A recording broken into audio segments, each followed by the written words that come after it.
Hey, everybody, it's Pastor Daniel. We are on day 30 of our 40 Days of Purpose, and today's special guest is Patrick. How's it going, Patrick?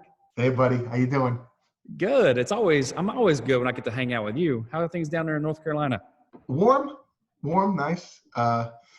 Just another day in paradise. Yeah, good. Well,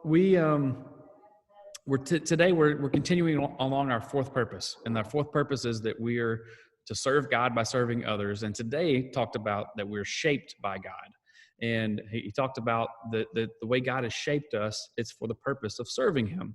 We talked about spiritual gifts and heart. Tomorrow we'll talk about abilities, personality, and experience. But today's really focused on spiritual gifts and our heart, the way God's formed us. Lots of good stuff and good takeaways that were definitely worth reading the entire day. But as you read through it today, what is something that stood out to you? There was a couple of things that really jumped right out at me and I could relate to. This is probably one of my favorite lessons of the series so far. It was talking about how we were built for purpose, like God built us in a certain way. And it really resonated with me on a few different fronts. One of them is that, you're going to gravitate towards things that you are good at and you enjoy naturally. Yeah. And the reason that you're good at it and the reason you enjoy it is because God built you that way.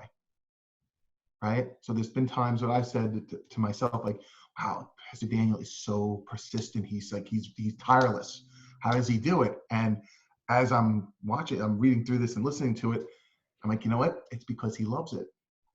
That's why it doesn't feel like work to him. He's tireless because it doesn't feel like work because he's built to do this. Most of the time I love it. But I love God all the time. Yeah, so that usually keeps me going. We were talking before we started the interview and made a couple of kind of distinctions. And you were sharing that sometimes the culture teaches us that we can be anything we want to be. But you want to kind of take that? Yeah, I think that, it's something that your parents tell you to make you feel good about yourself of like, yeah, you can be anything you want to be, little Johnny. And the reality of it is, I am never going to be a platinum selling artist. And you are never going to be the point guard for the Knicks. You're just not. And it's not because it doesn't make us bad people or failures. We're just really not built for it. Yeah. Right? We're not. So, but, that's not the way. You didn't choose to be built that way. God built you the way that He built you for a reason. Yeah. And it wasn't to be playing for the Knicks. Yeah, I agree. God created us all for His purposes. And some people have gifts that others don't, but you can't be, this is something we talked about too. You can't be anything that you want to be, but you can be everything that God wants you to be.